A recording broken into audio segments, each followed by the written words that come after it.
As ações da Petrobras vêm apresentando uma boa recuperação nas últimas semanas, especialmente desde a semana passada. Para se ter uma ideia, desde janeiro, quando atingiu o nível mais baixo dos últimos 10 anos, as ações tiveram uma valorização de 50%. Há oscilações, claro, até realização de lucro, mas essa recuperação de curto prazo não era esperada nem pelo próprio mercado. Mas vamos falar sobre isso com o Eric Barreto, que é professor do INSPER e diretor da M2M Escola de Negócios. Professor Eric, boa tarde. Boa tarde, Denise. Bem, professor, há uma expectativa muito positiva do mercado em relação à divulgação do balanço. A Petrobras já divulgou nota que o balanço está sendo analisado pela Price, dia 22 vai ser avaliado pelo Conselho e posteriormente deve ser divulgado. Finalmente, um capítulo aí da novela da Petrobras, a gente poderá conferir se vai ter um final feliz, não é? Mas eu queria saber se o senhor vê a condição de a Petrobras divulgar um balanço com números confiáveis que de fato criem uma expectativa melhor em relação ao andamento da empresa. Olha, Denise, eu acredito que a gente deve receber aí até o fim de abril um balanço confiável, até pelo tempo que a Price vem trabalhando aí nesses balanços, né? E pela exposição que o caso vem tendo aí na mídia nacional e internacional também. Então, não acredito que a Price, uma empresa de renome internacional, iria aceitar assinar o balanço se ele não tivesse aí já em condições, né, de ser apresentado ao público.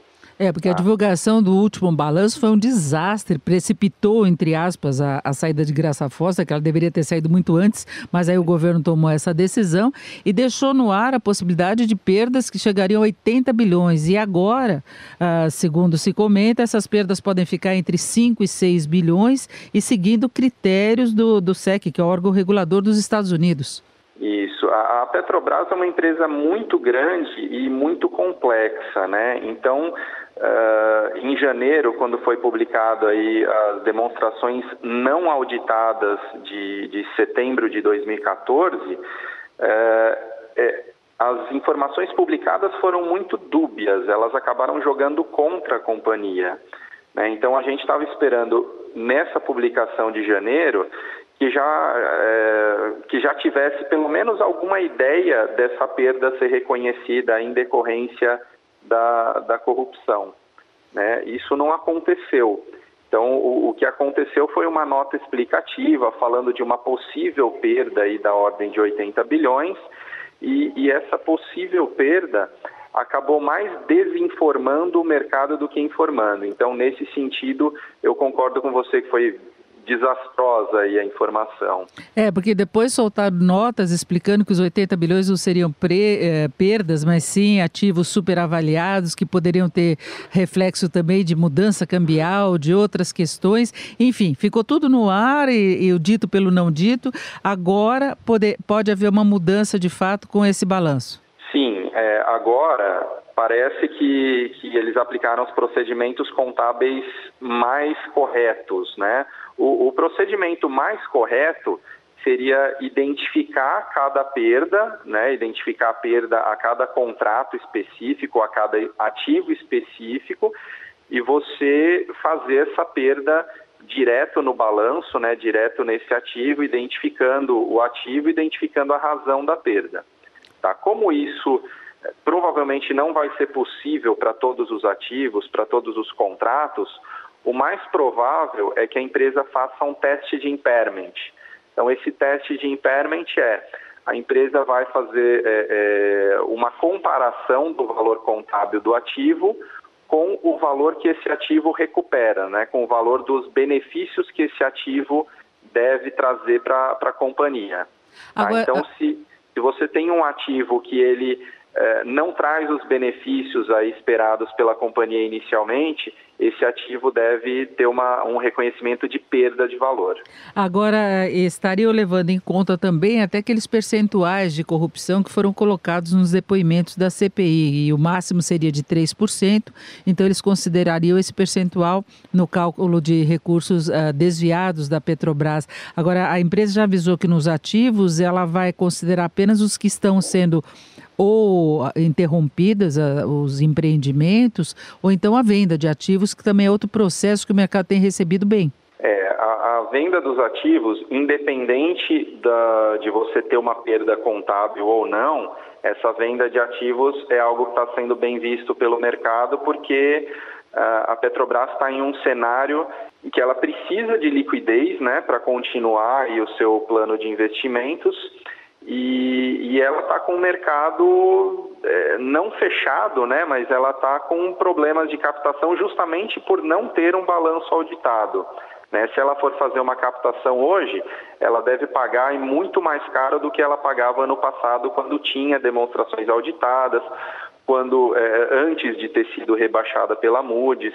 Né? Então, os desinvestimentos, aí, independente do balanço, eles animam o mercado por causa disso. Né? Mas a Petrobras vai encolher.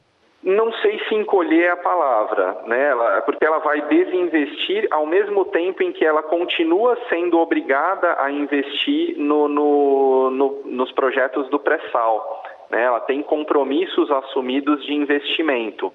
Né? Então, eu acho que ela encolhe em algumas áreas, mas ela continua expandindo em outras. Agora, professor, o mercado também tem cobrado muito mudanças exatamente nessa questão dos investimentos para diminuir o comprometimento da Petrobras, até pela falta de fôlego financeiro, mas mudanças na lei de partilha. Outra questão também é aquele da contratação dos prestadores de serviços aí, levando em conta o componente nacional, o índice de nacionalização, o que acaba afetando a capacidade de concorrência da empresa. O senhor acha que o caminho é esse mesmo?